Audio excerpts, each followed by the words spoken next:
네, 한 주간 잘 지내셨습니까? 네, 반갑습니다. 오늘 이제 본격적으로 하는 두 번째 시간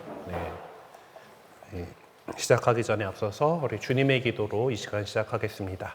성부와 성자와 성령의 이름으로 하늘에 계신 우리 아버지의 이름이 거룩히 빛나시며 아버지의 나라가 오시며 아버지의 뜻이 하늘에서와 같이 땅에서도 이루어지소서.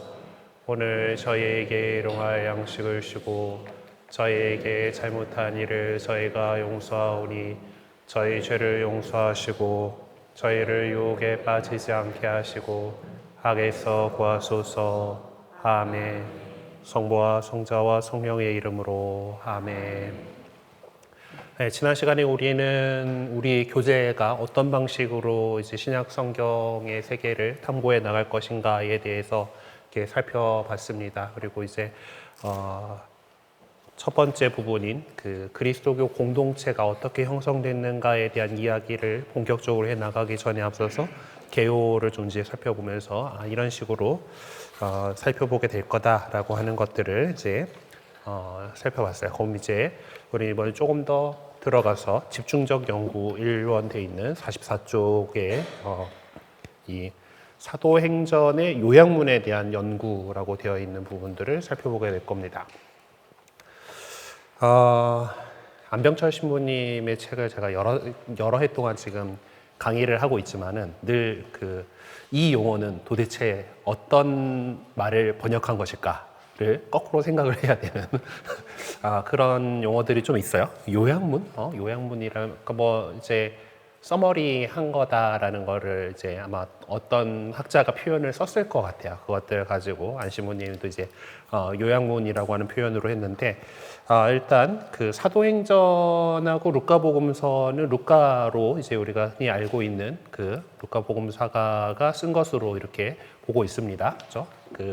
뭐 시작하는 초대하는 말투도 비슷하고 이제 존경하는 테오필로스님이라고 이제 듣는 독자도 같은 사람 뭐 그리고 말투나 뭐 이런 것들이 다 해서 루카복음서하고 사도행전은 이어지는 작품이구나라고 하는 것을 우리는 알고 있습니다.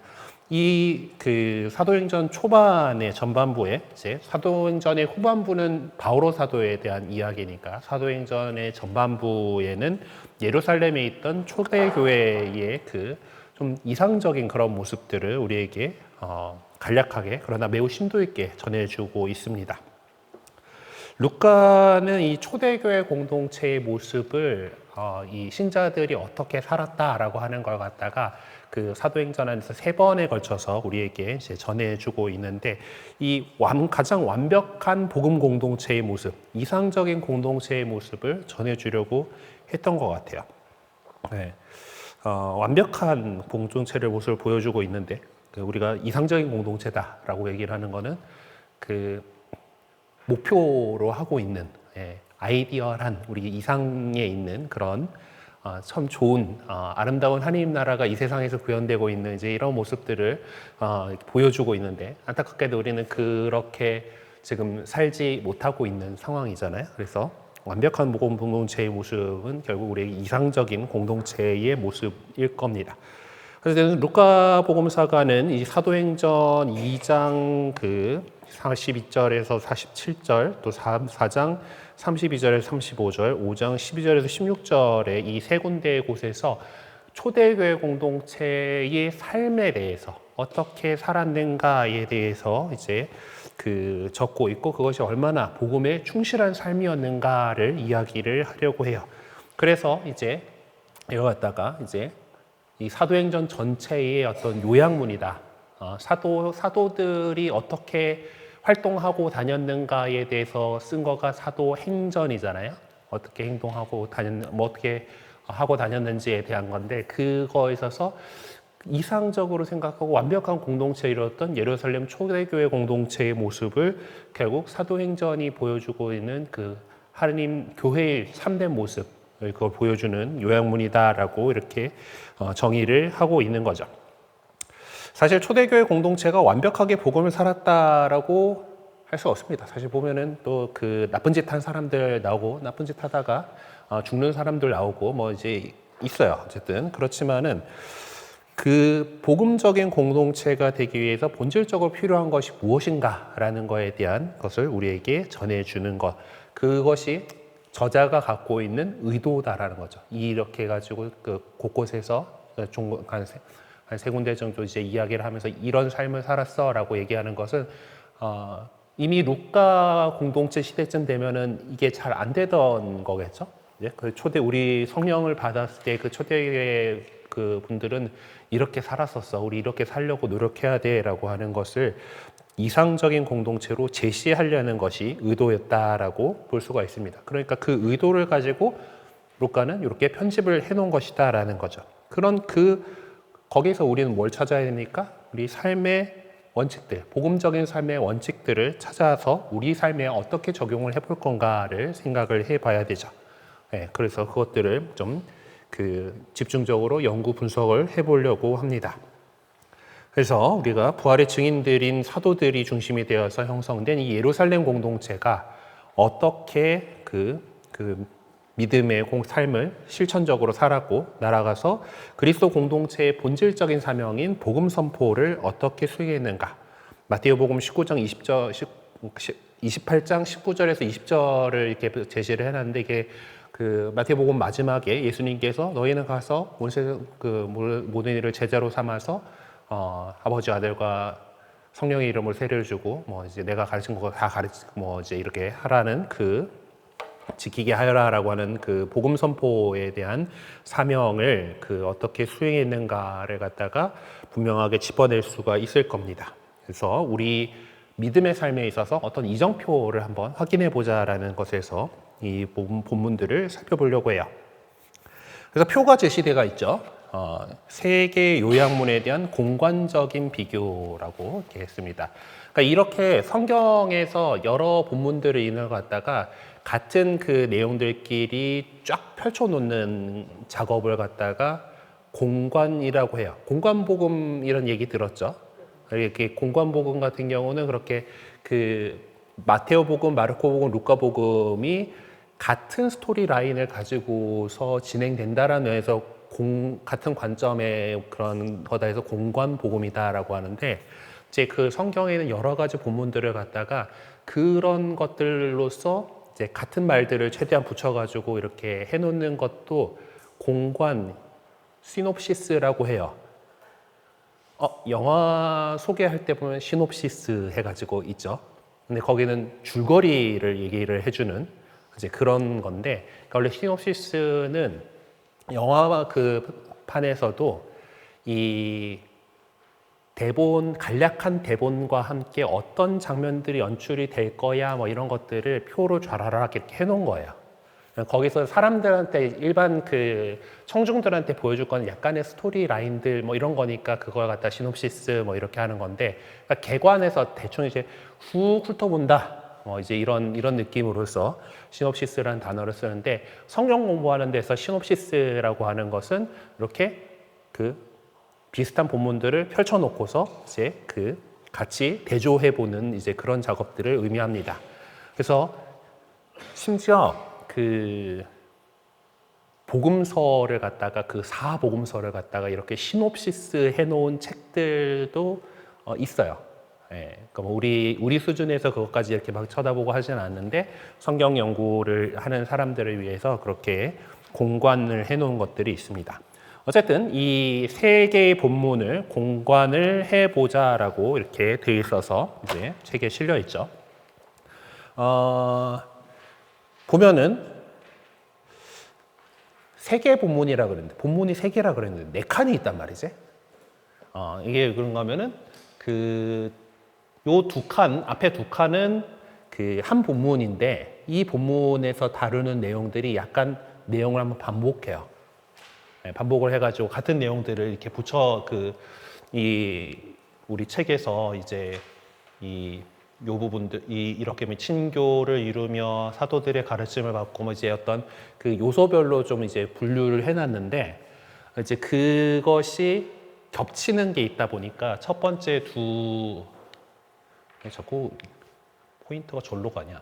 첫 번째 본문을 이제 두 칸으로 나눠 놓은 겁니다. 네, 이해되시죠? 네. 그냥 그래서 요 앞에 두 개가 같은 본문이고 세 번째 칸이 이제 두 번째 본문이고 네 번째 칸이 세 번째 본문이다라고 생각을 하시면 돼요. 그래서 보면 첫 번째 줄에는 이제 사도들의 가르침을 받았다라는 얘기를 이제 적고 있는 거죠. 이제 2장 42절의 그 뭐 앞쪽에서 그들은 사도들의 가르침을 받고라는 말로 시작을 하는데 두 번째 본문에도 사도들은 큰 능력으로 주 예수님의 부활을 증언하였고 주와 부활을 증언하였고라는 면에서 어떤 그것이 가르침이었다라고 하는 것을 이야기를 하고 있습니다. 그래서 그런 사도들의 가르침을 받았다. 사도들이 가르친 것이 나중에도 얘기하겠지만은 예수님께서 부활하셨습니다라고 하는 내용이었기 때문에 이제 그 사도들의 가르침을 받았다라는 것으로 이제 이것을 시작을 했고 두 번째 줄은 형제적 친교라고 되어 있죠. 네. 형제적 친교에서 그래서 처음에 이제 나오는 2장 42절의 거에는 친교라는 단어가 직접적으로 나오는 친교를 이루며 근데 44절에서 또 한번 신자들은 모두 함께 지내며 공동으로 소유하였다. 자기 팔아서 저마다 필요한 대로 나눠주곤 하였다라고 하는 그런 그 초대교회 공동체의 어떤 나눔의 모습들까지 이 친교라고 형제적 친교라고 하는 범주로서 이렇게 분류를 해본 것을 알 수가 있습니다. 그리고 그렇게 신자들의 공동체 생활에 대해서 한마음 한뜻이 되어가지고 모든 것을 공동으로 소유하였다라고 하는 말 앞에 본문하고 이제 연결되는 것들을 이렇게 같이 붙여놨죠. 자기가 팔아가지고 재물을 팔았고 즉에서 팔아서 저마다 필요한 만큼 나눠주곤 하였다라고 하는 이제 그런 모습들을 같이 붙여놓은 겁니다. 네. 그리고 세 번째 그 부분에서는 이제 빵을 떼어 나누었다라고 하는 이 이야기를 했는데 빵을 떼어 나누었다라고 하는 표현은 첫 번째 부분에만 나오기는 합니다. 두 번째, 세 번째 부분에는 그 빵을 떼어 나눴다라고 하는 부분은 없네요. 그렇죠? 그리고 네 번째 줄 같은 경우는 이제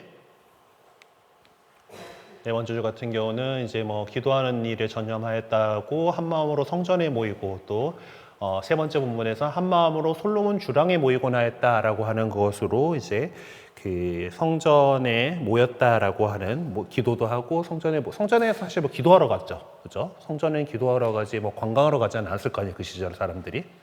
예. 지금 사람들이야 성전에 일단 없기도 하고 지금은 뭐든 예루살렘에 관광하러 가지만은 기도하러 우리 성지 순례를 하러 가는 거니까 관광이라기보다는 기도하러 가는 거긴 하죠. 네. 그렇지만은 이제 그 사람들은 정말 그냥 기도할 공간, 우리가 지금 성당에 모여 있는 거와 같은 그 일로서 성전에 모였던 겁니다. 아직 그 유대교한테 쫓겨나진 않았을 시점이기 때문에 그렇죠. 그래서 성전에서 모였고 그렇게 해가지고 하느님을 찬미했다. 뭐 이런 내용들이 있어요. 그 책에는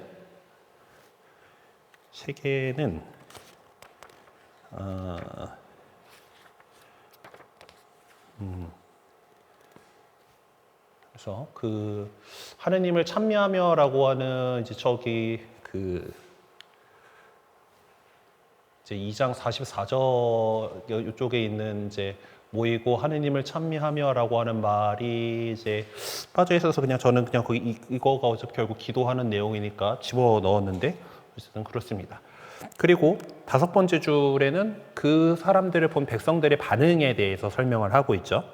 그래서 저마다 두려움에 사로잡힌 사람들이 있고 또 온 백성의 호감을 얻기도 하고 은총을 누리기도 하고 감히 그들 가운데 끼어들지 못했다라고 하는 거는 첫 번째 본문에 있는 어떤 두려움에 사로잡혔다라고 하는 그런 것과 조금 연관이 있어 보입니다. 그리고 백성은 그들을 존경했다, 호감을 얻었다 하고 비슷한 것 같아요. 근데 이제 그 두 번째 본문의 세 번째 칸, 두 번째 본문에 모두 큰 은총을 누렸다를 갖다가 은총을 누렸다를 백성들의 반응으로 분류를 해놓으셔가지고 일단 저도 적어놓긴 했는데 본문을 읽다 보면 얘는 아무리 봐도 그 다른 사람들에 대한 내용이 아니고 그리스도교 공동체가 은총을 누렸다라는 것으로 저는 읽히긴 하는데 어쨌든 그 뭐 반응으로 일단 분류를 해놨어요. 이거 봅시다. 일단 그리고 기적과 표징들이 일어났다라고 하는 거 이제 막 그 사람들이 두려움에 사로잡힌 이유가 사도들을 통해서 많은 이적과 표징이 일어남으로라고 그래서 사람들을 두려움에 사로잡혔다 인 거고 여기는 안 적혀 있는데 그 사도들은 큰 능력으로 주 예수님 부활을 증언하고 앞에 이제 사도들이 가르침 쪽으로 해놓긴 했는데 큰 능력으로라고 했죠. 이 능력으로라고 하는 단어가 이제 디나미스라고 하는 그 히라버 단어가 있는데 이게 그 힘에 관련된 내용, 힘. 그 우리 지금 보면은 역학이라고 하는 그 과목이 있어요. 그렇죠? 물리학 안에 보면 어떤 힘들이 어떻게 작동되는가에 대한 것들인데 거기에 사용하는 단어가 다이나믹스라고 하는 단어, 다이나믹 하면 이제 역동성 이렇게 하는데 그 이제 힘이란 뜻이에요. 그거의 어원이 되는 단어입니다. 디나미스라고 하는 거가 이제 그거고 그 디나미스 같은 경우는 복음서에서 나중에 나오는 복음서이긴 하지만 복음서 안에서 예수님의 어떤 기적을 표현할 때 쓰는 단어예요. 그래서 사도들이 큰 능력으로 예수님의 부활을 증언했다라고 표현을 한 거예요. 이거든 큰 능력은 어떤 기적과 이적 이런 표징들을 일으킨 것으로 해석을 해야 되지 않을까 해가지고 저는 저기다 한 번 더 집어넣었습니다. 자, 그리고 사도들을 통하여 많은 표징과 이적이 일어났다고 네 번째 본문에도 이렇게 나오고 있죠. 자, 이런 기적과 표징들이 또 나타났고 그리고 나서 그것이 결국 갖고 온 것이 신자들 수가 늘어났다. 네. 주님께서는 날마다 그들의 모임에 구원받을 일을 보태어 주셨다. 그리고 주님을 잇는 남녀 신자들 무리가 더욱더 늘어났다라고 하는 결과로서 이제 그 교회가 성장했다라고 하는 것으로 나올 수가 있습니다.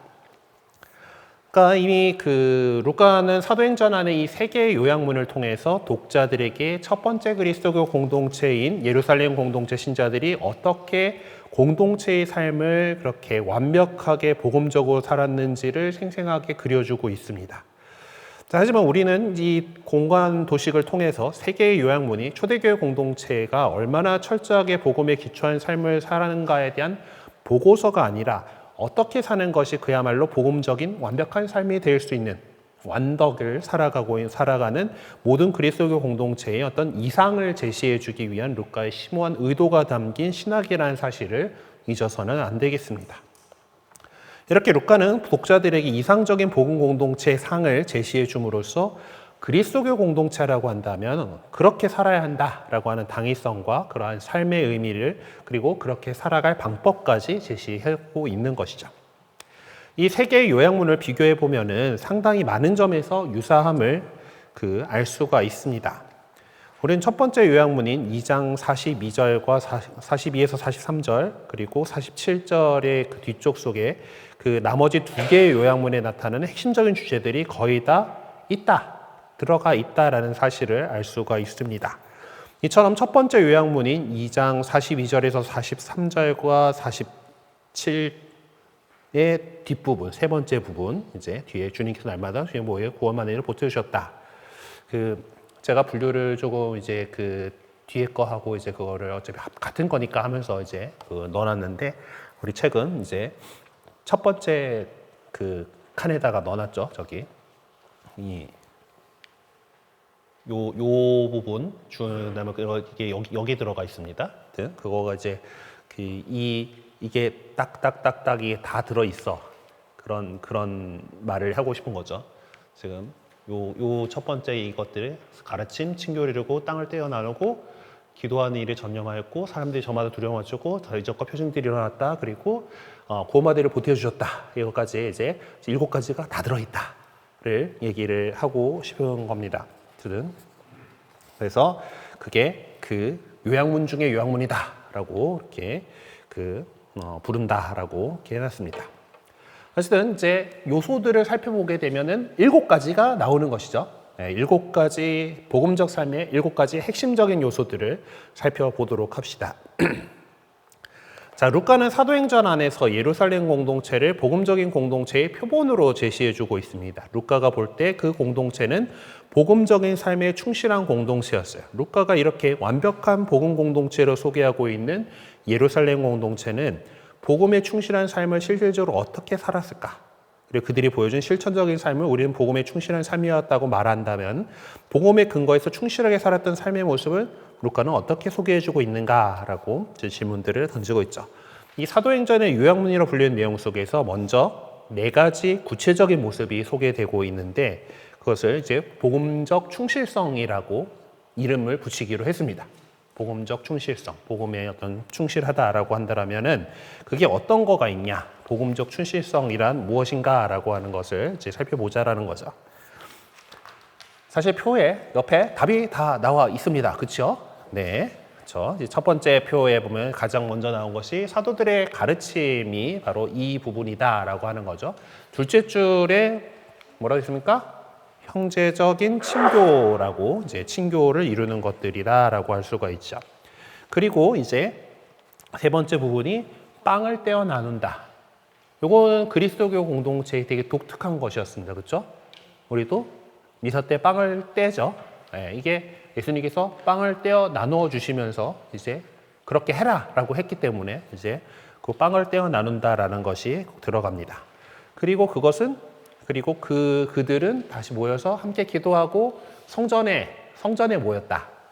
그러니까 공동체가 모였다. 나중에 뭐 박해를 받고 나서 그 다음 시기가 되면 성전이나 회당에 모이지 못하니까 이제 그 여러 다른 곳에서 이렇게 모이게 됐고 박해가 다 끝난 다음에는 우리 지금처럼 성당을 지어가지고 이렇게 모이게 됐지만은 그 예루살렘 공동체 같은 경우는 아직 성전에 출입할 수 있었던 시절이니까 성전에서 이렇게 모여서 기도를 했다라는 거죠. 자, 이런 것들 지금 그 사도행전 요한문에 소개된 복음적 충실성이라고 하는 사도들의 가르침, 형제적인 친교, 빵을 떼어 나누다, 그리고 기도하고 성전에 모인다라고 하는 것은 오늘날 교회 안에서도 이것들이 중요하게 여겨지는 부분입니다. 자, 그래서 그 복음 선포, 뭐 뒤에도 이제 나오겠지만은 복음 선포 또는 이제 교리 교육, 뭐 어떤 가르침 이런 것들을 디다케라고 하는 그 히라버 단어를 써가지고 얘기를 하고 친교는 코이노니아라고 하는 단어를 씁니다. 여러분들 가운데 그 젊은 시절과 그 청소년 시절에 괜히 그 여름 캠프를 갔다가 코이노니아 간다. 라고 하셨던 거를 들어보던 세대들이 있어요. 저도 어렸을 때 이제 그 코이노니아라고 이제 불렀는데 그 여름 그 주일학교 캠프를 갔다 코이노니아 이렇게 했는데 바로 이 친교라고 하는 이런 뜻입니다. 그리고 빵을 떼어 나누다라고 하는 것은 전례이기도 하면서 이것이 빵을 떼어 나눈 것들이 전례적으로 예수님의 성찬을 그 그리스도의 성찬을 거행하는 것이기도 했고 또한 그 같이 그 먹을 것을 나누는 그런 모습으로도 나오죠. 그래서 이 부분은 어떤 교회의 중요한 요소들 가운데 하나인 봉사직, 디아코니아라고 하는 그런 것으로 나타나게 되고 그리고 기도하고 함께 모인다, 성전에 모인다라고 하는 것은 오늘날의 전례, 레이뚜르기아라고 하는 것으로 이렇게 나옵니다. 그래서 이 4가지 특성, 그래서 그 교회 안에는 가르침이 있어야 되고 교회 안에는 친교가 있어야 되고 교회 안에는 봉사가 있어야 되고 교회 안에는 전례가 있어야 된다. 이 복음적인 4가지들이 여기서 이렇게 나오게 된다라고 할 수가 있습니다. 자, 그러면은 그 한 페이지 넘어가서 복음적 삶의 그 7가지 핵심적인 요소들 가운데에서 바로 위에서 살펴온 4가지 요소는 이제 복음적인 충실성에 관한 내용들이지만은 또 3가지가 남아 있죠. 나머지 3가지는 그러한 삶의 결과물이다라고 할 수가 있을 겁니다. 그 결과물들은 이제 공동체의 모습을 더욱 빛나게 해주는 그런 것들인데 어떤 것들이 있었습니까? 네, 그 이제 사도들이 가르침을 이걸 가지고서 뒤에 나와 있는 이 3가지죠. 그것들은 백성들이 어떤 반응을 보였는가, 사람들이 어떤 반응을 보였는가, 그리고 이적과 표징이 일어났는가, 그리고 기록과 기적과 표징들이 일어나고 신자들이 증가했다. 그래서 여기 답으로 적어두실 것은 백성들의 반응과 이적과 표징, 신자들의 증가다라는 거죠. 그래서 이렇게 이 그 사도행전 요약문에 있는 공간 도식을 우리가 보면서 예루살렘 공동체에 충실했던 복음적 삶의 모습이 어떠했는지를 우리가 좀 살펴볼 수가 있습니다.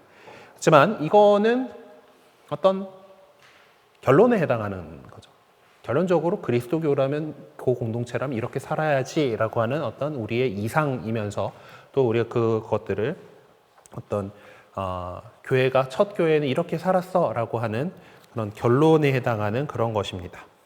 하지만 그 의미를 우리가 하나하나 이제 살펴보기 위해서 지금부터 이 7가지 사도들의 가르침, 형제들의 친교, 빵을 떼어 나눔, 기도와 성전 출입, 백성들의 반응, 이적과 표징, 신자의 증가라고 하는 이 7가지들을 하나하나 이제 살펴보게 되는데 그게 1장의 내용인 거예요. 그래서 우리 근데 오늘 대충 따져 보니까 그 친교하다가 중간에 멈출 것 같긴 한데 가보도록 합시다. 자, 초대교회의 복음적인 삶에 관계되는 7개의 본질적인 요소들을 이제 살펴보려고 하는데 그 가운데 4개의 복음적인 충실성에 관한 내용들을 우리가 살펴볼 거예요. 그래서 첫 번째인 사도들의 가르침에 대해서 살펴봅시다.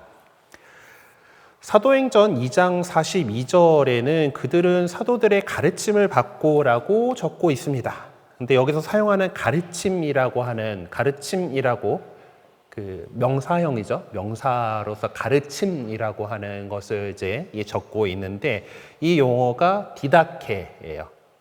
디다케라고 하는 교회 잡지도 있습니다. 우리 주일학교 선생님들을 위한 그 잡지, 청소년부에서 내는 잡지가 디다케라는 이름을 갖고 있는데 이게 그 교리를 해야 되니까 교리는 가르치는 거죠. 네, 디다케를 잘 이제 전하는 거기 때문에 아마 그 이름을 갖고 있는 거고, 그리고 이제 교회의 어떤 문헌들로 생각을 한다면은 그 디다케라고 불리는 지금 이제 성경 안에는 안 들어갔습니다만은 한 2세기경의 문헌이 있긴 합니다.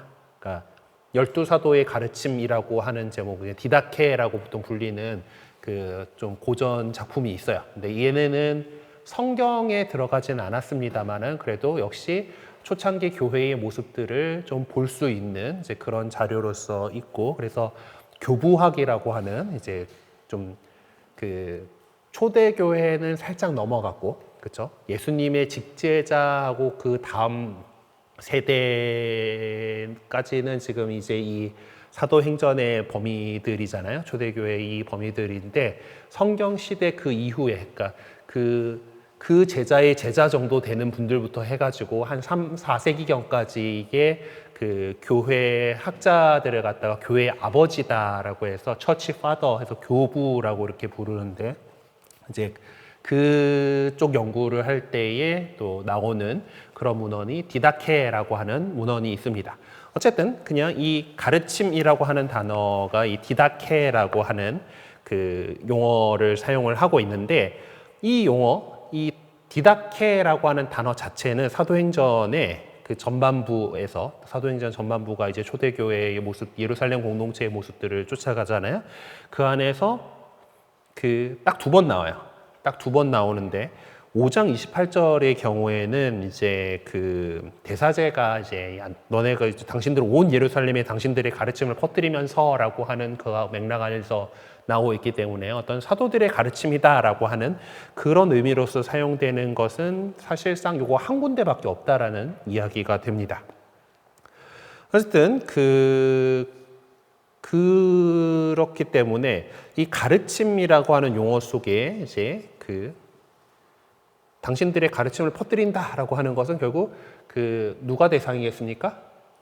그리스도교 신자가 대상일 수도 있겠고 아닌 사람이 대상일 수도 있는데 5장에 나오는 대사제의 맥락 속에서는 이거는 그리스도교 신자가 아닌 사람들한테 막 이렇게 하는 것들에 대해서 이제 담고 있습니다. 하지만은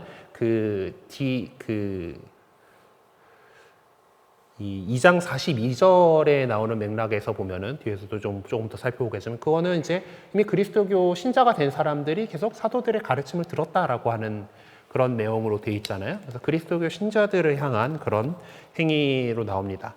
어쨌든 명사형인 가르침, 디다케라고 하는 말은 이제 별로 안 나오는데 사도들은 또 역시 끊임없이 가르치다. 그러니까 이 가르치면서라고 이제 이렇게 표현되어 있는 이제 이 동사형인 디다스코라고 하는 동사는 가르치다라는 동사는 꽤 종종 사용을 하고 있어요.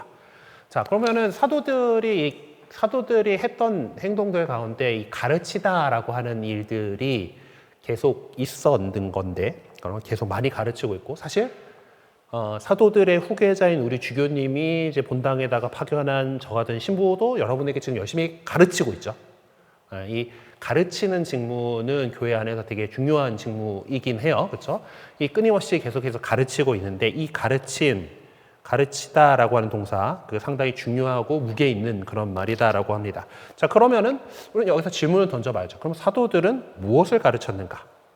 사도행전 5장 42절에서는 사도들은 날마다 성전에서 또 이 집 저 집에서 끊임없이 가르치면서 예수님을 메시아라고 선포하였다라는 말로써 그 사도행전의 이 세 요약문을 끝맺음하고 있습니다.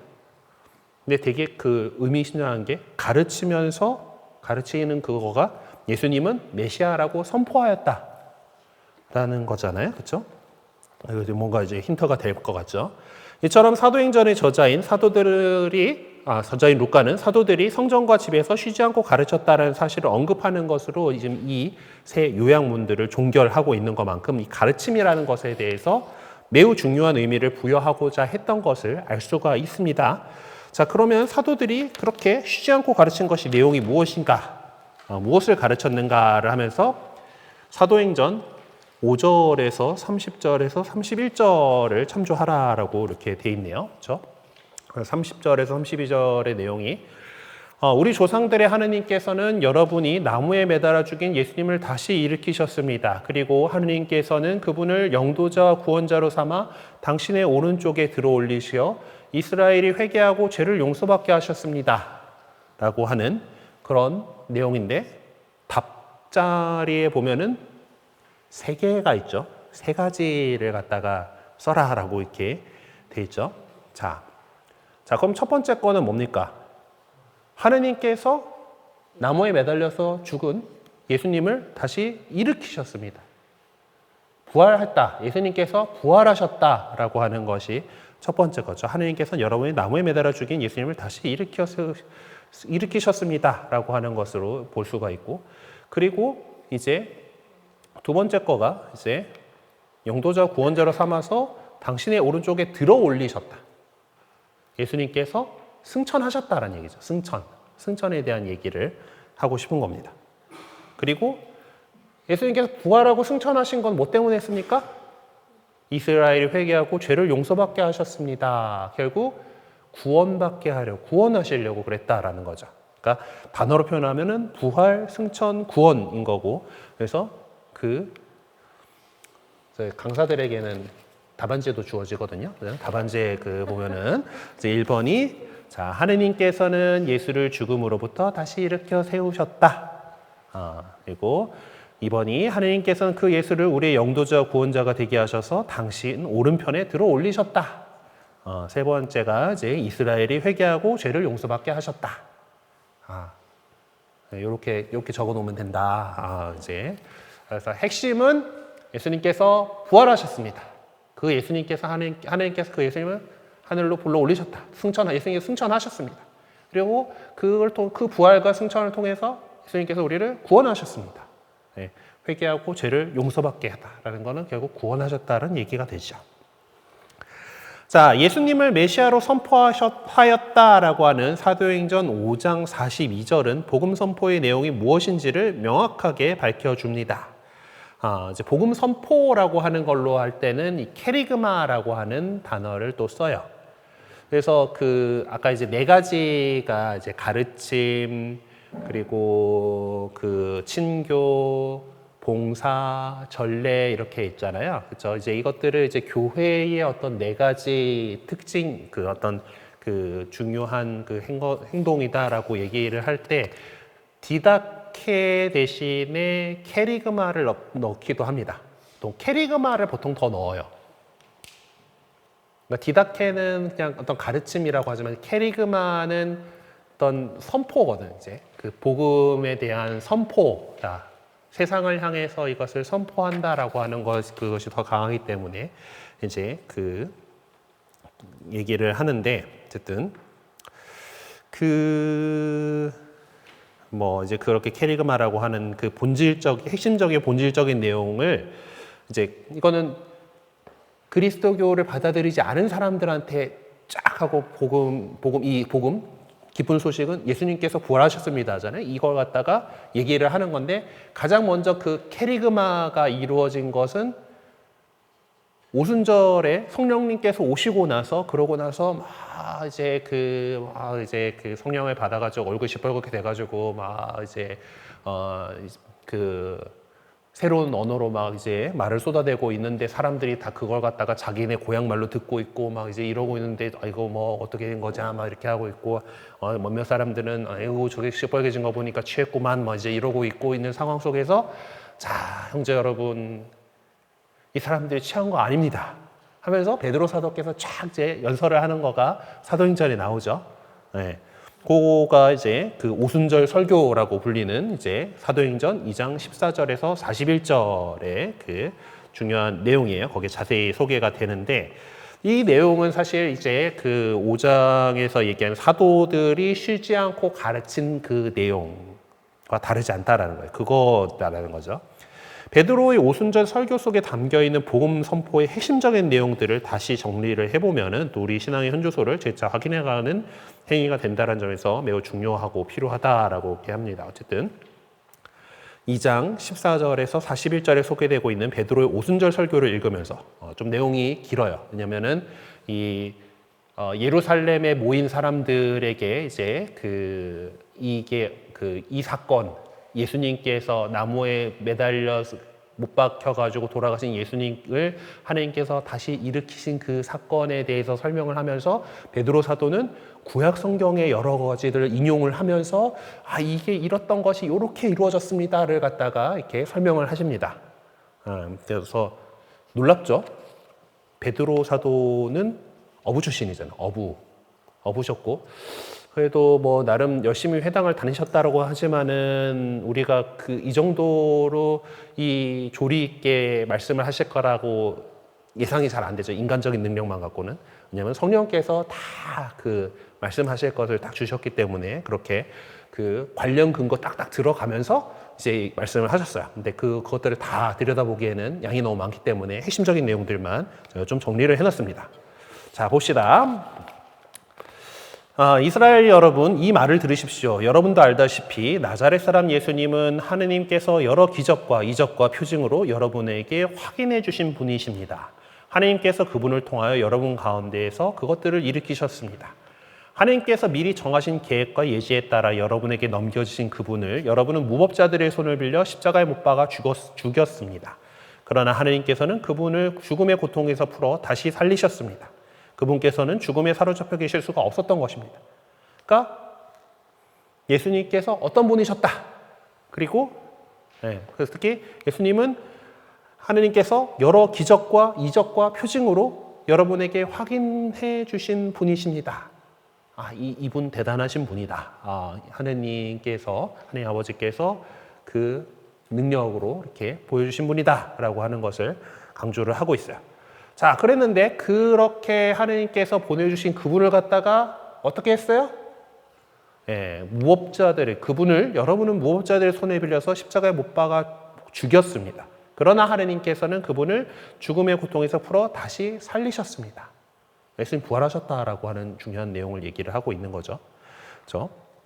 자, 이 예수님을 하느님께서 다시 살리셨고 우리는 그 증인입니다. 하느님의 오른쪽으로 들어 올려주신 그분께서는 약속된 성령을 아버지께서 받으신 다음 여러분이 지금 보고 듣는 것처럼 성령을 부어주셨습니다. 그러므로 이스라엘 온 집안은 분명히 알아두십시오. 하느님께서는 여러분이 십자가에 못 박은 이 예수님을 주님과 메시아로 삼으셨습니다. 회개하십시오. 그러니까 사실 여기 중간에 좀 빼먹었어요. 그러니까 사람들이 마음에 꿰찔리듯이 아파하면서 형제들이 저희가 또 어떻게 해야 되겠습니까? 막 이렇게 하니까 이제 그때 베드로가 하는 대사죠. 회개하십시오. 그리고 저마다 예수 그리스도의 이름으로 세례를 받아 여러분의 죄를 용서받으십시오. 그러면 성령을 선물로 받을 것입니다. 그래서 요한에서 하느님의 오른쪽으로 들려오실 그분, 그 승천에 대해서 이야기를 하죠. 그리고 그분께서는 성령을 부어주신 분이다라는 거죠.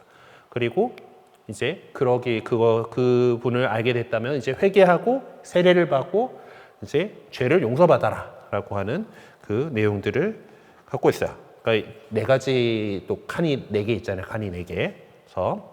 그래서 첫 번째 칸 이것들을 이제 잘 정리를 해보면은 자, 첫 번째 예수님은 기적과 표징으로 하나님께서 확인해 주신 분이다.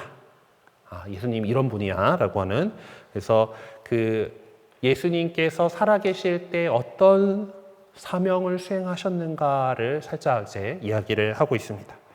그리고 두 번째에서 그분은 십자가에 죽으셨으나 하느님께서 일으켜 세우신 분이시다. 이 죽음과 부활에 대해서 이야기. 예수님께서 어떻게 돌아가셨고 어떻게 부활하셨다. 그러니까 사도행전에서 얘기하는 초대교회가 선포한 복음의 핵심이죠. 나무에 매달려 돌아가신 그 예수님을 돌아가신 예수님을 하나님께서 일으키셨다. 다시 일으키셨다. 네. 자, 그리고 세 번째가 그분은 하나님 오른편에 들어 올려주신 분으로서 성령을 부어주시는 분이시다. 네. 성령을 부어주셔서 그래서 하나님 승천하셨다. 그리고 성령을 보내주셨다. 네. 그리고 그렇기 때문에 그분은 회개하고 세례를 받아서 죄를 용서받아야 한다는 이 복음의 핵심적인 내용들, 그러니까 그 예수님께서 부활하셨고 승천하셨다. 죽으신 예수님께서 부활하셨다라고 하는 이 기쁜 소식의 핵심 내용들을 이렇게 베드로 오순절 설교 안에서 이렇게 볼 수가 있습니다. 자, 그럼 사도행전에 지금 이 그 2장 42절과 5장 42절을 비교를 해보게 되면은 좀 우리가 좀 느끼게 루카가 이제 가르침이라고 하는 단어와 복음 선포라고 하는 단어를 좀 구분하려는 의도를 가지고 있는 것은 아닌가라는 생각을 해볼 수가 있어요. 그렇죠? 사도행전 2장 42절에는 가르침을 받고 그들은 가르침을 받고 제가 살짝 얘기했지만은 이 디다케라고 하는 단어의 대상은 이 그들은 누굽니까? 이렇게 그 베드로 사도의 그 오순절 설교를 듣고서 마음이 깨질듯이 아파하면서 그날에만 많은 사람들이 세례를 받았죠. 네, 그 세례를 받은 사람들이 어떻게 살았다가 바로 뒤이어서 나오게 되는데 거기에 나오는 사도들의 가르침을 받았다라고 하는 그 부분이에요. 여기 보면 그 사람들은 그렇게 그리스도교 신자가 된 사람들이 세례를 받은 사람들이에요. 근데 지금은 그러니까 이게 세례가 나중에는 이제 예비 신자 기간을 거치고 교리 공부도 하고 그러고 나서 세례를 받았는데 지금 사도행전의 기사 내용을 보면 어때요? 막 그냥 뉘우치고 바로 물 부었죠. 네, 그때 물 안 부었을 거야. 가서 담궜을 거야 아마, 그죠? 근데 물 붓는 세례는 그 나중에 좀 나옵니다. 이 박해 받아가지고 박해 받게 되니까 강에 가가지고 세례해주고 이렇게 못 하잖아. 이제 그러니까 이제 그래도 죄를 씻는 예식이니까 물로 씻으면 되지 뭐 이렇게 해가지고 이제 그 이마에다 물을 붓는 걸로 이렇게 바뀌게 됐는데 원래는 그 요르단강에서 세례 줬잖아요, 그렇죠? 그래서 물에다가 담궈가지고 이제 물에다 담그게 되면 어떤 효과가 있냐? 죽을 것 같습니다. 이제 쫙 건져줘요. 그러면은 그 전에 나는 이 물에 잠기면서 죽었지만은 건져 올려지면서 예수님과 함께 부활한다라는 이런 게 되는 거죠. 이제 세례 성사에 그래서 지금도 우리 가톨릭 교회도 침례도 가능하고 이마를 씻는 것도 가능합니다. 근데 한국 교회 사정상 침례할 시설이 없죠. 네, 보통 이제 그 세례당이라고 하는 곳을 따로 이렇게 두고 거기에 이제 물 담글 수 있는 이제 그런 욕조를 이제 만들어 놓고 이제 그렇게 하는데 여러 가지로 불편한 것들이 많습니다. 그 세례 때 보면은 흰 옷을 입히는 예식이 있죠. 보통 그 자매님들 미사포를 씌워주는 그런 정도로 이렇게 간략하게 하고 있는데 원래 그게 물에 담갔잖아. 옷이 젖었지. 그러면은 닦아주고 옷 갈아입혀가지고 흰 옷 입혀서 나온 그거를 간소화한 겁니다. 어쨌든 그래서 이제 좀 샜는데 어쨌든 그래서 지금 세례를 받은 사람들한테도 지금 이 가르침들을 계속해서 줘야 되죠. 예.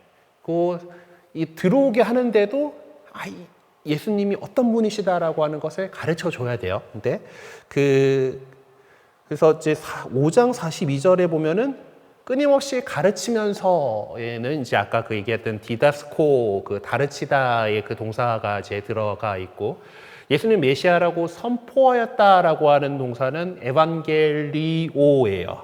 에반겔리조. 그러니까 복음이 에반겔리온이라 그랬잖아요. 그렇죠? 그 복음, 그 기쁜 소식을 전하는 행위, 동사형을 여기서는 선포하였다라고 이렇게 적고 있습니다. 어쨌든 이 가르침은 이미 그리스도교 신자가 된 사람들을 대상으로 하는 것 같은 그런 느낌이고, 그리고 선포하는 것은 아직 신자가 되지 않은 사람들을 향해서 있는 것 같다라고 이렇게 좀 보고 있어요. 그래서 그것은 교회가 확장해 나가는 거죠. 선교해 나가는 거죠. 그래서 이 복음, 그러니까 둘 다 이미 신자가 된 사람들에게도 계속 복음 선포가 이루어져야 되는데 그거를 가르침이라고 하는 용어로 하고 이 복음을 이렇게 선포하는 것들을 이렇게 얘기한다면 이 뒤에 나오는 선포하였다, 에반겔리조라고 하는 이 동사는 선교적인 복음 선포다. 교회가 더 확장하기 위해서 교회 밖에 있는 사람들을 대상한 복음 선포다라고 부를 수가 있겠죠.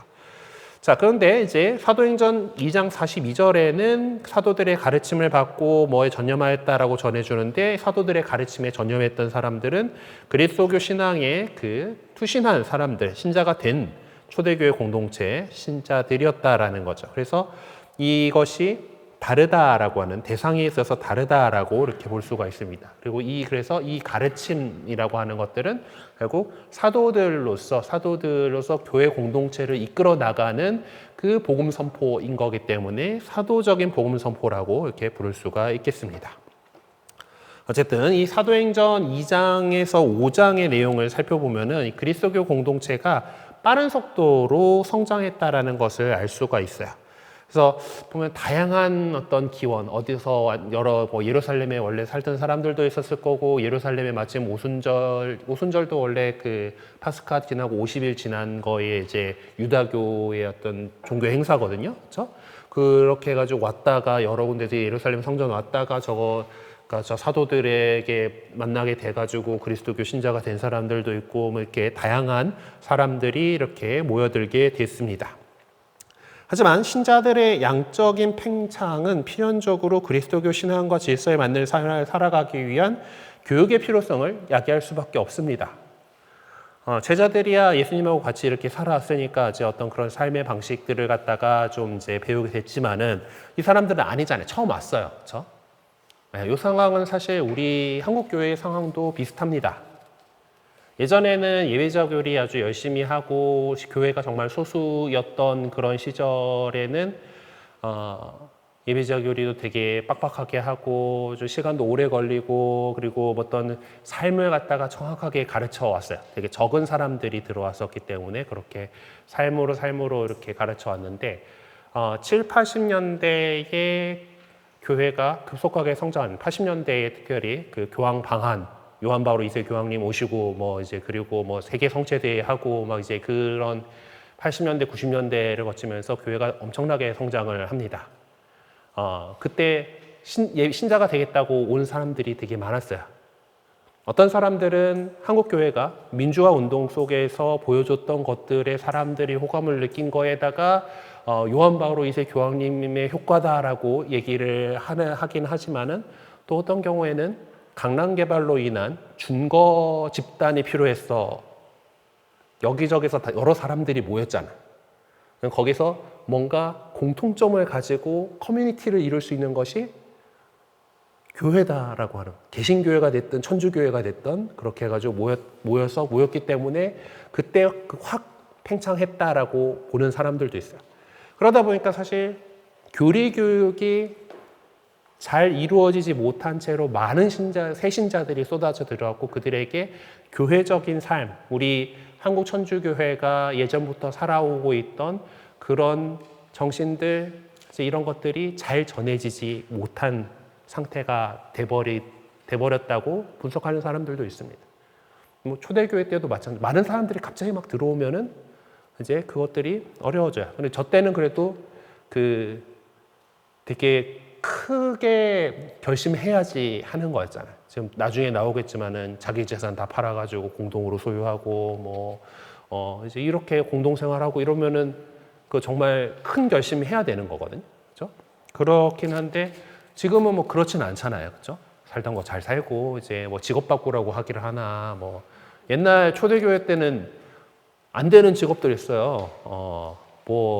사채업자 하고 있으면 안 되지. 이제 그런 거 뭐 다 그럼 직업 바꿔 막 이러고 뭐 이제 그랬었는데 지금 그러진 않잖아요. 어쨌든 그럼에도 불구하고 계속해서 복음적인 삶이 무엇인가에 대해서 가르쳐야 된다는 거예요. 사람들이 계속해서 가르쳐야 되고 교육을 해야 되고 그래서 사도들은 이제 그 공동체 사람들 열심히 잘 따라오는 사람들도 있었고 아닌 사람들도 있었고 또 새로 들어온 사람들은 또 계속해서 들어오고 해서 계속해서 가르쳐야 됐다라고 할 수가 있겠습니다. 그래서 그 내용들이 무엇이었나 결국 예수님께서 부활하셨다. 그리고 우리는 회개하고 죄를 용서받고 그렇게 살아가야 된다. 복음의 가르침대로 살아가야 한다라는 그런 내용들이었겠죠. 자, 복음을 선포하고 이 가르침을 베풀었던 사도들은 과연 어떤 사람들이었습니까? 이 사도들은 그래도 예수님을 함께 겪었던 사람들이죠. 역사의 구체적인 시공간에서 예수님께로부터 부르심을 받아서 그분과 함께 생활하면서 그분의 행적들을 보고 그분께서 하시는 말씀들을 들었던 사람들입니다. 물론 그들은 당시에 저 스승님께서 하신 말씀이 뭐였는지 제대로 알아듣지 못했습니다. 깨닫지 못하고 이해하지 못했다 하더라도 그래도 예수님을 직접 체험한 그분과 정말 만지면 만질 수도 있었고 그분의 목소리를 직접 들었고 그분을 직접 그 감각적으로 바라볼 수 있었고 했던 그런 사람들이에요. 자, 그렇기 때문에 이들이 이제 그 당시에는 깨닫지 못했다 하더라도 이들이 깨닫게 된 것이 있었죠. 예수님께서 부활하셨다라는 것을 알게 됐을 때, 그리고 예수님께서 승천하시고 성령을 보내주심으로써 그 모든 것들을 이제 깨닫고 다시 선포를 하게 된 겁니다. 부활을 체험한 이후에 그 깨달음을 잊고 난 후에야 그래서 비로소 이제 예수님의 이 구원의 기쁜 소식을 복음으로써 선포하게 되었던 것입니다. 자, 그런데 복음을 선포하기 위해서 그들에게 필요한 것은 두말할 필요 없이 부활 체험을 시작으로 해서 역사적인 예수님 사건을 떠올리는 것이었어요. 다시 말해서 기억하고 회상하는 것으로. 그때 예수님께서 이렇게 얘기하셨던 것들을 기억하고 회상하는 것이죠. 그 지난날에 그 당시에는 자신들에게 그것이 어떤 의미로 다가오지는 않았지만은 이제 부활 체험을 겪으면서 그 모든 사건들이 의미를 갖게 되는 겁니다. 의미 있게 된 예수님에 관한 것들을 이제 되살려야 돼요. 이제 예수님이 곁에 안 계시지만은 우리가 사도들이 느꼈던 그 예수님을 사람들한테 가르쳐 줘야 되는 거잖아요. 그렇죠? 그렇기 때문에 그것들을 회상하고 기억하는데 그것은 정말 그때 거를 갖다가 정확하게 몇 월 며칠에 예수님께서 어디를 가셨고 이제 이렇게 지적으로 이렇게 하는 것이 아니라 그들이 그곳은 체험에 부활하신 예수님을 만난 체험에 성령께서 오신 그것을 바탕으로 해가지고 체험의 바탕을 두고 있기 때문에 이미 이것은 신학적인 행위가 되는 겁니다. 단순히 어떤 그 기억을 거슬러 가지고 기록을 남긴다의 의미가 아니라 그 안에 담고 있는 의미를 신학적인 의미를 가지고서 이야기를 하는 거기 때문에 신학이 되는 거죠. 이렇게 모아지고 수집된 예수님에 관한 모든 것이 가르침의 내용이 되었고 사도들은 그것을 말로서 선포했을 겁니다. 글로 적는 건 나중에 생긴다 그랬죠. 이제 그 사도들은 그것을 자기들의 이야기를 했습니다.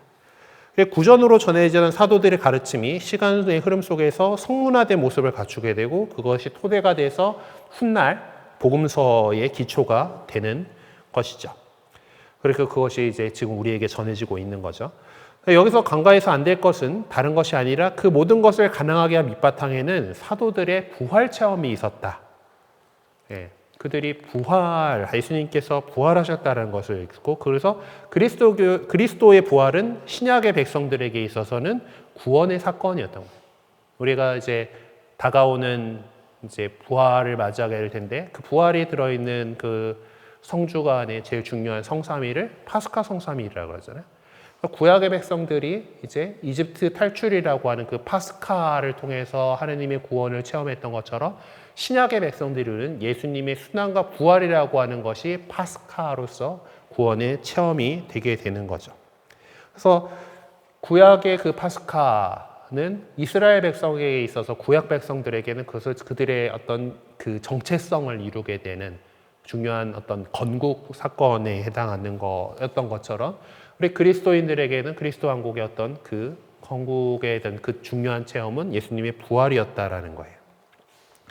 루카는 자신의 복음서 서문을 통해서 이제 어떤 과정을 통해서 복음서가 형성되었는지를 진술을 하고 있습니다.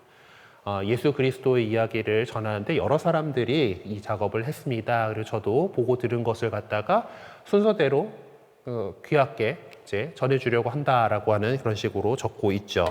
네, 그것이 이제 우리가 위에서 설명한 내용들을 이해하는 데 도움이 될 수 있을 겁니다. 그리고 그 루카는 사도들의 가르침에 열중했던 초대교회 공동체의 모습을 소개함으로써 그 그리스도교 공동체 안에서 12사도들이 어떤 위치에 있었고 어떤 역할을 했는지에 대해서 의도적으로 강조하려고 하는 거죠. 한마디로 말해서 교회의 신앙은 주님이신 예수님의 가르침과 그분의 삶의 목격 증인이었던 사도들의 복음 선포를 통해서 탄생하고 그것에 기초해서 성숙되어 가는 것입니다. 그래서 공동체 안에서 이제 행사될 12사도의 가장 중요한 역할은 최우선적으로 말씀, 복음 선포의 그 행위를 통해서 이루어지게 있는 거죠. 그래서 제일 먼저 교회라면 제일 먼저 얘기하는 것이 가르침, 복음 선포다라고 얘기를 하는 거가 그것 때문입니다. 자, 그러면 다음 부분인 이제 가르침에 대해서 지금 살펴봤고, 그 다음은 친교라고 하는 형제적 친교, 코이노니아라고 하는 것으로 넘어가 봅시다. 이 친교라고 표현을 하고 있어요, 그렇죠? 이 한국어로 이게 좀 번역이 좀 잘 안 돼요. 그래서 우리가 교회 안에서 친교라고 하는 용어를 사용할 때는 한국어 친교가 갖고 있는 그 의미보다 더 크게 생각해야 됩니다.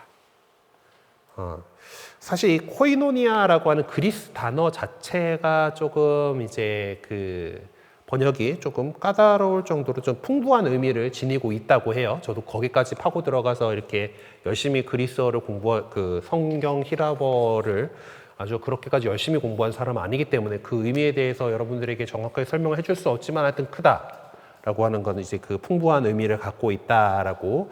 그래서 그것들이 없기 때문에 친교라고 하는 단어를 일단 우리가 쓰고 있다라는 정도로 얘기를 일단 알아주시면 됩니다. 이게 왜 그런가 하면은 친교하면은 친하게 지내고 교제하는 거잖아요, 그렇죠? 우리 말에서는 친하게 지내면서 서로 이제 사귀고 막 이제 이런 것들이어가지고 친교의 시간을 간다. 그러면은 괜히 뭐 어디 같이 이제 그 아이스 브레이킹을 한다면서 막 레크레이션을 하고라든가 아니면은 또 우리 형제님들 같은 경우는 또 주님 맛들이기를 한다든가 뭐 이제 이런 것들을 떠올리게 되죠.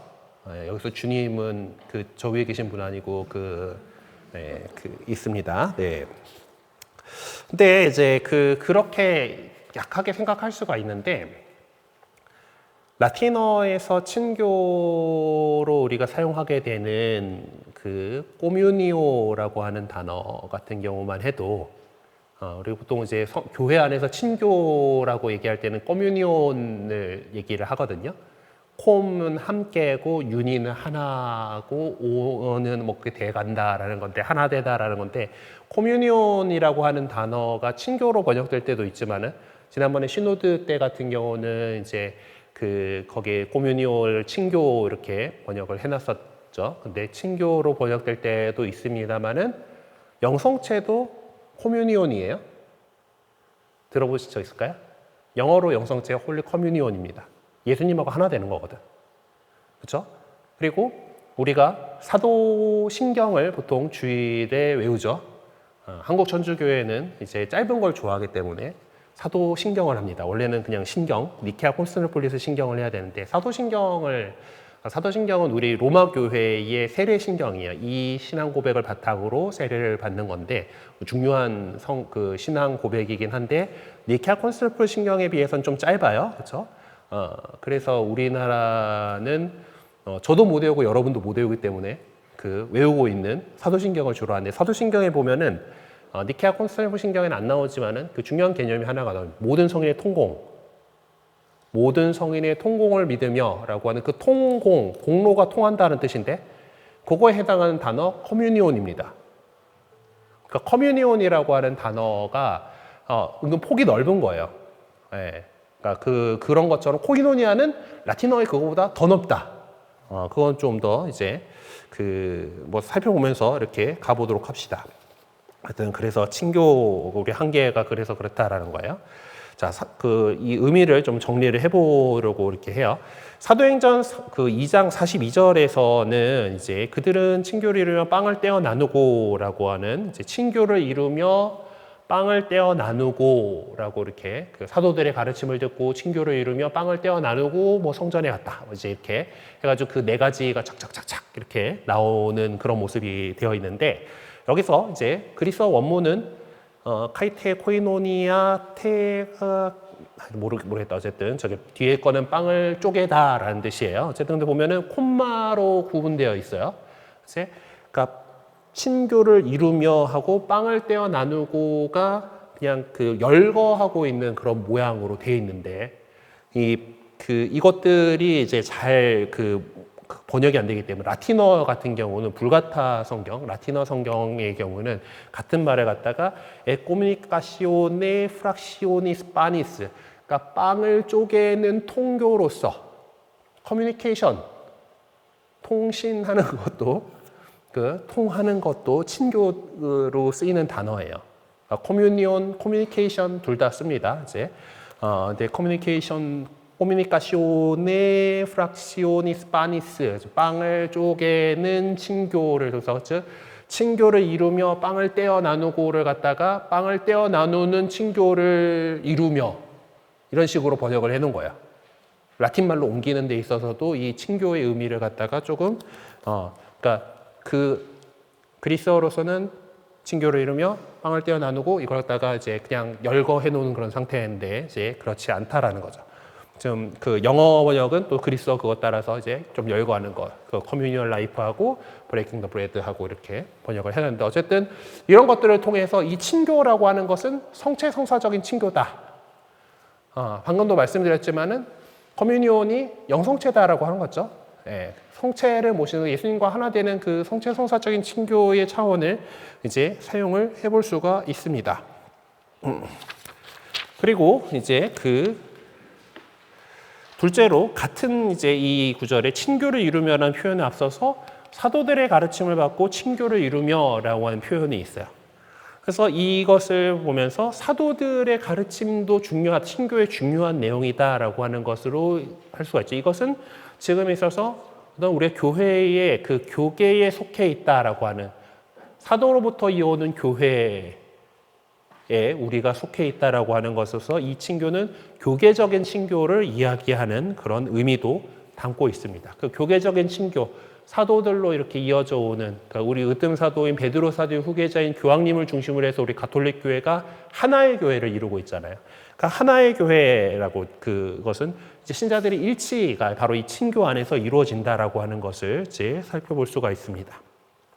셋째로 사도 바오로 역시 이제 친교, 이 코이노니아라고 하는 용어를 사용을 하고 있는데 이 사도 바오로께서 코이노니아라고 하는 용어를 사용하는 것은 이제 가나안 예루살렘 교회를 돕기 위한 모금 활동에서 믿는 사람 모두가 기꺼이 동참해 줄 것을 역설했을 때에 나옵니다.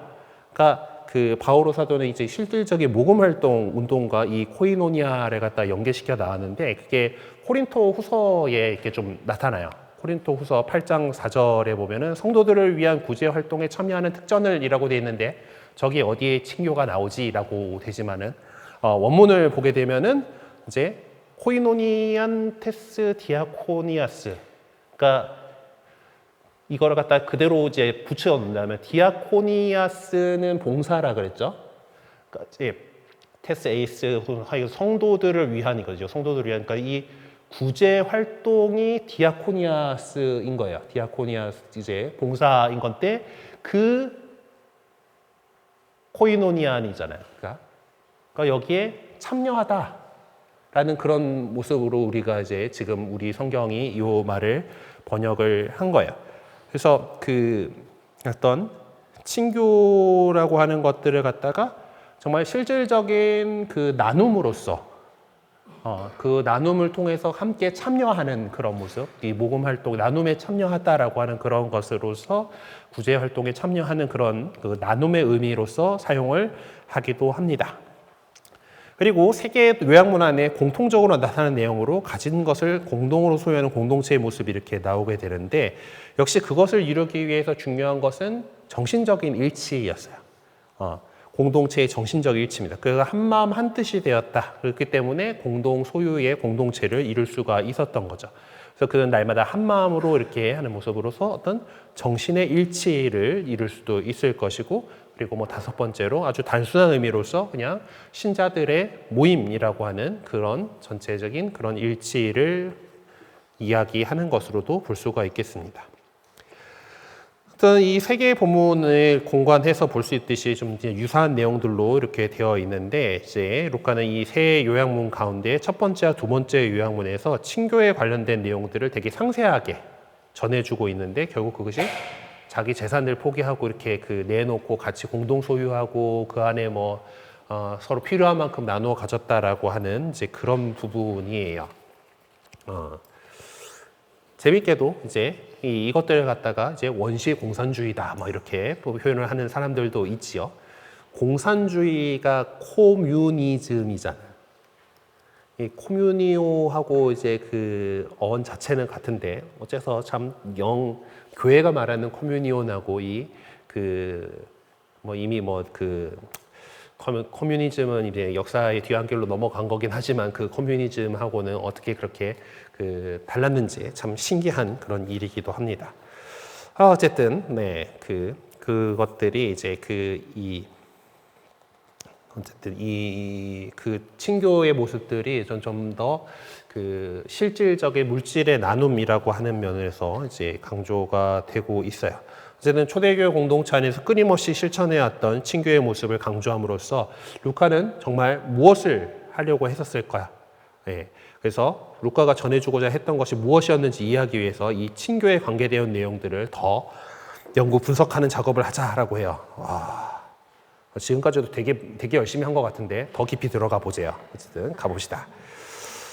코이노니아라고 하는 이 용어는 사실 다른 데서 안 나옵니다. 그렇죠? 사도행전에서 딱 2장 42절에 나오고 아까 5장에 나왔던 거는 요행 맥락이 아니죠. 어쨌든 이것은 딱 나눔과 물질적 재산의 공유를 지칭하는 것이다라고 이렇게 할 수가 있어요. 구체적으로 2장 42절에서 47절과 4장 32절에서 35절을 좀 비교를 해보면 되겠는데, 친교칸이 컸죠, 그렇죠? 이 친교칸이 컸는데 이제 그 내용들 이제 세 번째 거에는 비어 있어요. 그냥 저기는 이제 전해주고 있지 않은데. 어쨌든 이 친교의 내용이 구체화된 것이 두 가지 모습으로 표현이 되고 있습니다. 첫 번째 모습은 초대교회 신자들이 자기가 가진 것을 공동으로 소유하였다라고 하는 그런 부분이고, 모두가 한마음 한정신이 되었다. 한마음 한정신이 여기 나오나? 어쨌든 네, 이제 모두 함께 지내며 여기 한마음 한뜻이 두 번째 본문에 나오는구나. 한마음 한뜻이 되어라고 하는 이제 그래서 모두 함께 지내며 모두 함께 한마음 한뜻이 되며라고 하는 그 두 가지를 포인트를 잡고 가겠다라는 거예요. 그래서 모든 것을 공동으로 소유하는 공동체에 대해서 먼저 살펴봅시다. 네, 공동 소유에 대한 진술이 나오고 있어요. 이제 그래서 초대교회 공동체 구성원들은 자기가 소유하고 있는 것을 조건 없이 내놔서 공동체 구성원들이 함께 사용할 수 있게 했다라는 건데, 이것이 이제 세 개의 요약문에 다 나오진 않는다라는 거죠. 그렇죠? 그렇지만은 그러니까 세 번째 거에는 나오지도 않는다. 하지만은 이 루카는 사도행전 초반부에서부터 초대교회 공동체 구성원들이 일상의 삶 안에서 복음 정신을 완전하게 구현하기 위한 방법으로서 공동 소유의 공동체를 완벽하게 이룬 것처럼 우리에게 전해주고 있습니다. 근데 새 요약문조차 이제 그 공동 소유의 공동체에 대한 진술이 조금씩 다르기도 하고 이제 그래서 그렇다는 것은 루카가 이제 이렇게 쓰고 있는 게 정말 하나의 어떤 현실을 갖다가 그 투영시켜 주기보다는 어떤 이상적인 모습을 보여주고 있는 게 아니냐라고 이렇게 볼 수 있을 것 같은데 어쨌든 이 공동 소유라고 하는 개념이 무엇인가 그것들을 좀 더 파보도록 합시다. 공간 도식에서 확인해 볼 수 있듯이 사도행전 2장 44에서 45절과 4장 32절에는 그리스도 형용사 코이나를 이제 모든 것을 공동으로라고 하는 이 코이나라고 하는 이 형용사를 쓰고 있다라는 거에 똑같이 쓰고 있어요. 그래서 루카는 예루살렘 그리스도교 신자들이 서로 친교를 맺었다는 사실을 언급하고 나서 신자들은 모두 함께 지내며 모든 것을 공동으로 소유하였다라고 전하고 있습니다. 또 4장 32절에서는 신자들의 공동체는 한마음 한뜻이 되어 아무도 자기 소유를 자기 것이라 하지 않고 모든 것을 공동으로 소유하였다라고 적고 있어요. 그러니까 내용적으로는 2장 44절의 것을 그대로 반복하는데 그 차이점을 굳이 이렇게 또 학자들은 열심히 이런 것들 구분하는 걸 좋아해요. 그렇죠? 모든 것을 공동으로 소유했다라고 2장에서는 그렇게 단순하게 기술하고 있는데 이 4장에서는 공동으로 소유한 것이 의 대상을 좀 더 구체적으로 밝히고 있다라는 거죠. 이 공동 소유한 것이 원래는 자기 개인 소유였다라고 하는 사유재산이다라고 하는 것을 명확하게 하고 있습니다. 그렇다면 루카는 자기의 소유를 자기의 것이라 하지 않았다라는 표현을 사용해서 무슨 말을 하고 싶었던 걸까요? 사도행전 4장 32절에서는 최우선적으로 그리스도교 신자 개개인은 자기가 소유하고 있는 것의 합법적인 소유주라는 사실을 지적하고 있다라고 볼 수가 있습니다. 원래 자기가 갖고 있는 건데 그것을 자기가 갖고 있으니까 자기 마음대로 할 수 있음에도 불구하고 그 재산이 오히려 공동 소유의 대상이 될 수 있도록 합법적인 소유 권한마저 포기했다라는 것을 명시적으로 밝혀주고 있습니다. 처럼 초대교회 공동체 구성원들은 신앙적인 확신을 통해서 확신을 이제 구체적인 실천의 장으로 옮겨놓음으로써 신앙적으로 성숙한 모습을 보여주고 있습니다. 그러니까 루카가 보여주고자 했던 것은 바로 이러한 모습, 신앙적인 위대함이다라는 거죠. 정리해보자면은 첫째, 초대교회 신자들은 재산을 합법적으로 소유하고 있었어요. 근데 그것을 두 번째로 자기 재산이라고 해서 마음대로 사용하지 않았습니다. 그리고 그것을 어느 누구의 강요에 의해서가 아니라 자신의 결단에 의해서 자기의 재산을 공동체 전체의 유익을 위해서 내놓았다. 뭐죠? 네 번째는 초대교회 교회 공동체는 그것을 내놔 하고 해가지고 강제적인 방식으로 그들이 재산을 포기하거나 양도하거나 압박을 가하거나 강요하지 않았다라는 거죠. 그리고 초대교회 공동체 안에서 구체적으로 드러난 재산의 공유는 신자 개개인의 자유로운 결단에 의해서 이루어진 것이다라고 볼 수가 있습니다. 근데 지금도 좀 이 부분들은 마찬가지로 교회 우리 가톨릭 교회가 가르치는 사유재산에 대해서 그것은 이제 우리가 각각의 하느님께서 맡겨주신 이 재산에 대해서 자기가 이제 관할하고 그것을 잘 쓰는 것들은 중요한 일이다라고 사유재산에 대해서 우리 교회는 중요한 가치다라고 가르치면서도 이 사유재산이 재산을 갖다가 그래도 공동선을 위해서 더 좋은 하느님의 그 뜻을 위해서 공유물로도 여길 줄 알아야 된다라고 그렇게 강조하고 있습니다. 그러니까 이 초대교회의 어떤 모습들을 그래도 우리가 살아가기 위해서 우리가 내가 갖고 있는 재산을 활용하고 그걸 돈을 쓸 때 있어서도 이것이 어떻게 쓰이는 것이 올바른 것인가 그것들을 늘 생각하면서 그리고 내가 사유재산을 갖고 있는 것은 나에게 책임 맡겨진 사람들을 잘 살 수 있도록 하기 위해서다라는 것을 늘 기억해서 살아가야 하겠습니다. 자, B번 넘어가 봅시다. 루카는 사도행전 2장 44절에서 신자들은 모두 함께 지내며 모든 것을 공동으로 소유하였다라고 서술하고 나서 재산과 재물을 팔아 모든 사람에게 저마다 필요한 대로 나눠주고 하였다라는 그 말씀을 이제 추가를 하고 있습니다. 첨가를 하고 있어요.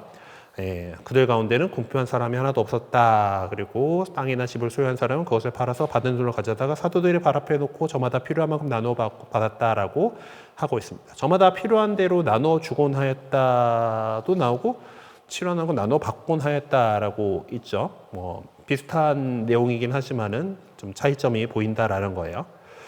그래서 사도행전 2장 44절의 주장은 객관적 사실을 토대로 초대교회 공동체가 그야말로 윤리적인 공동체로서의 모습을 제대로 갖추고 있다라는 것을 보여줍니다. 그에 비해서 사도행전 4장 34절에 35절은 어떤 이 초대교회 공동체가 단순한 윤리적 공동체 이상의 의미를 지닌 공동체라는 것을 제시해주고 있습니다. 그래서 4장에는 2장에 나오지 않는 그들 가운데에는 궁핍한 사람이 하나도 없었다라는 내용이 나오고 밭이나 집을 팔아서 받은 돈을 가져다가 사도들의 발 앞에 놓았다라는 내용을 좀 덧붙여 놓고 있습니다. 이러한 사실을 토대로 사도행전 4장에 나오는 이 공동체에서 윤리적인 의미를 뛰어넘는 공동체의 실천이 이루어졌다라는 것을 알 수가 있어요. 그래서 그러면 이 윤리적인 의미를 뛰어넘는 실천이란 도대체 무엇인가? 또 계속 살펴보자라고 되어 있네요.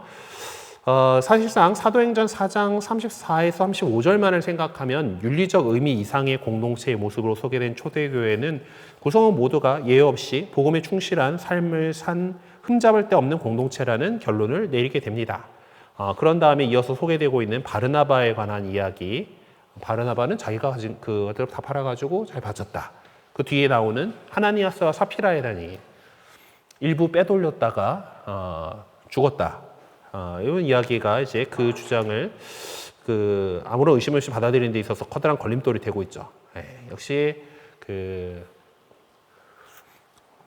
좀 쓱 뒤로 이렇게 챙겨 놓는 사람들이 결국 그 재물에 욕심을 낸 사람들이 그때도 있었다라는 그런 얘기입니다. 우리 인간은 부족한 존재죠. 저도 어릴 때 주일원금 하라고 받은 돈 한 절반 삥땅 쳐가지고 뭐 오락실 가고 했습니다. 뭐 많이들 하셨을 거고 다들 뭐 이제 그래요. 우리가 모든 것을 이렇게 다 이렇게 바치고 이렇게 잘 사는 그런 아름다운 게 됐으면 뭐 벌써 하나님 나라가 이 땅에 다 됐겠죠. 어쨌든 그래도 이런 이야기들 덕분에 초대교회의 모습을 제대로 이해할 수 있는 길이 더욱 활짝 열리게 되었다라고 할 수가 있습니다. 그러니까 사도행전 4장 36절에서 30절에 이제 바르나바라는 별명 얻은 요셉도 자기가 소유한 밭을 팔아 그 돈을 가져다 사도들의 발 앞에 놓았다라고 전해줍니다. 그러니까 요 앞에 보면은 이제 공동체에 속한 모든 신자들이 예외 없이 자기 소유를 이렇게 팔아서 사도들의 발 앞에 갖다 놓은 것처럼 이렇게 생기지만은 근데 바르나바도 그렇게 했다라고 굳이 한 사람 찍어가지고 그렇게 얘기를 한다라고 하는 것은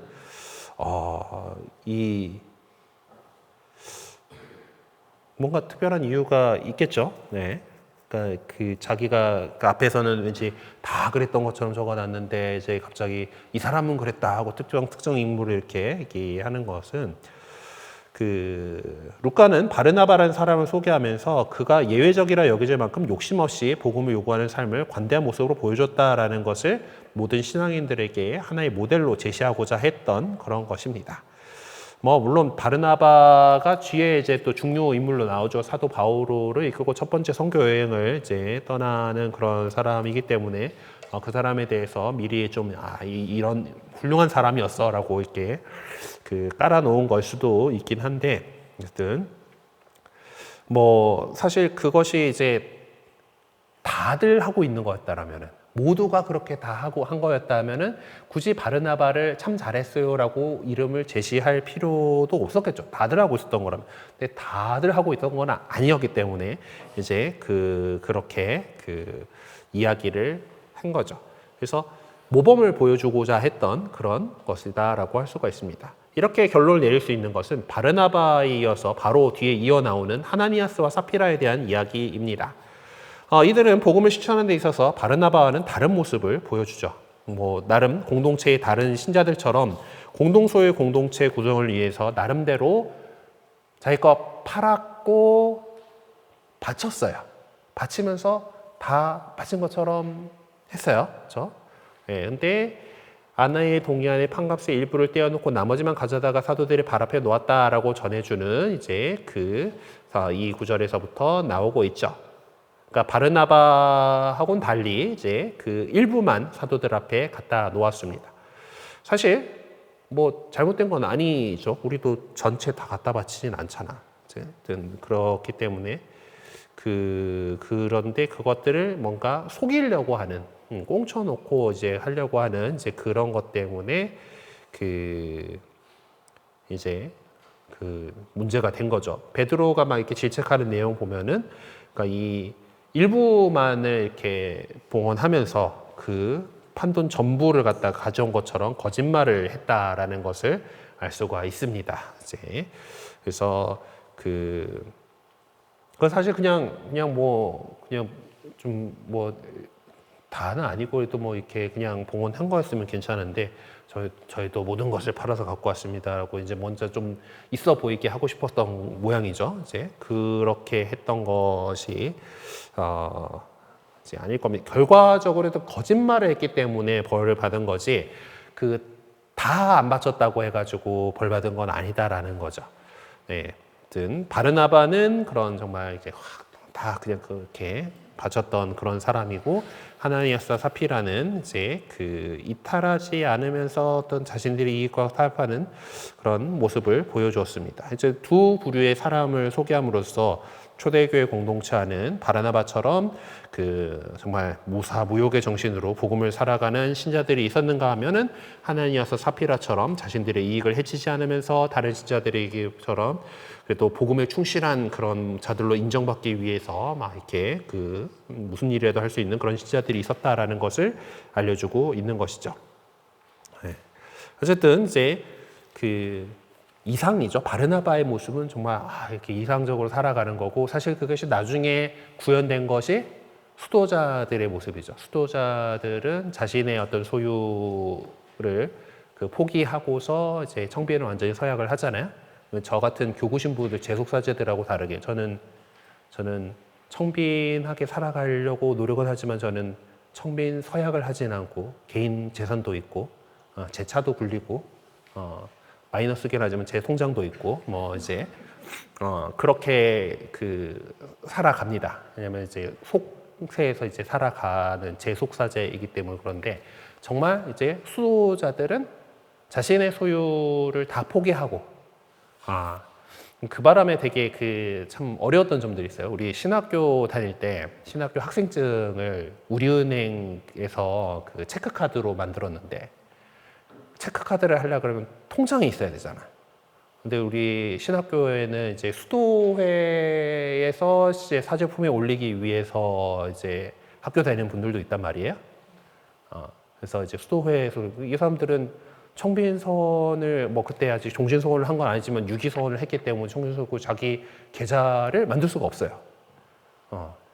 그래갖고 그때 어떻게 해결했었는지 정확히 기억이 안 나긴 하는데 어쨌든 그거 갖고 좀 문제가 됐었던 적이 있었는데, 요즘은 뭐 이제 그런 것들 정도는 그 안에 뭐 통장 안에 돈을 뭐 넣어놓고 있지 않는다라면 아마 뭐 허락을 받고 하는 것 같습니다. 어쨌든 그래도 기본적으로 자기 소유를 포기한다라는 건데, 뭐 그런 분들도 그래도 필요한 대로 나누어 받곤 하였다라는 그 정신에 따라서 이제 회에 이제 단가 신부님한테 단가분한테 이제 또 재정 담당하시는 분이 있어요. 내가 이러저러한 것들이 필요합니다라고 청하면은 받아가지고 쓰고 이렇게 할 수는 있습니다. 그래서 그렇게 이 초대교회 공동체의 삶을 갖다가 제대로 살아보자 하고 하는 것들이 지금 오늘날에 있어서는 수도 생활이다라고 하는 거예요. 우리 나 66쪽까지 나가려고 했었는데 어쨌든 조금 겉돈 것이 많았나? 이게 다 못 나갔지? 그래도 10분 남긴 했는데 조금만 더 나가 볼 수 있을까? 가로 1번은 다 하고 가려고 그랬는데 아닙니다. 그냥 우리 여기서 일단 끝내줍시다. 그래서 이제 공동 소유를 이렇게 살아가는 모습들을 이제 했고, 이제 친교의 안에서 루카가 얘기하는 코이노니아라고 하는 거 관점 안에서 이렇게 어떤 재산을 함께 나누고 하는 이런 모습들이 상당히 중요하게 이제 되었지만은 이 요약문들이 거기서 그냥 그거대로 하기에는 사실 사람들이 다 그렇게 모든 것들을 다 내었고 이렇게 하지는 않았을 거다라는 그런 것들을 볼 수가 있습니다. 어떤 이상으로서 제시했던 그런 모습이긴 하고, 하지만 그래도 우리가 그렇게 살아가려고 노력해야 된다라는 거, 그리고 아까도 말씀드렸지만은 내 사유재산이라 하더라도 어떤 그것을 더 좋은 공동선을 위해서 사용할 수 있도록 공유물로도 여길 줄 아는 그런 것이 우리 신자들에게 필요하다라고 하는 것을 좀 강조드리고 싶습니다. 그러면은 62쪽의 C부터는 다음 시간에 이어서 하도록 할게요. 혹시 뭐 궁금하신 거 있으실까요? 네, 있으면은 그 유튜브 댓글로 이제 달아주시고 이제 그거 보고 이제 설명을 해드리도록 할 테니까 오늘은 여기로 마치도록 하겠습니다. 네, 그러면은 영광송으로 마치겠습니다. 성부와 성자 성령의 이름으로 아멘. 영광이 성부와 성자 성령께 같이 이제 항상 영원히 아멘. 성부와 성자 성령의 이름으로 아멘. 네, 수고하셨습니다.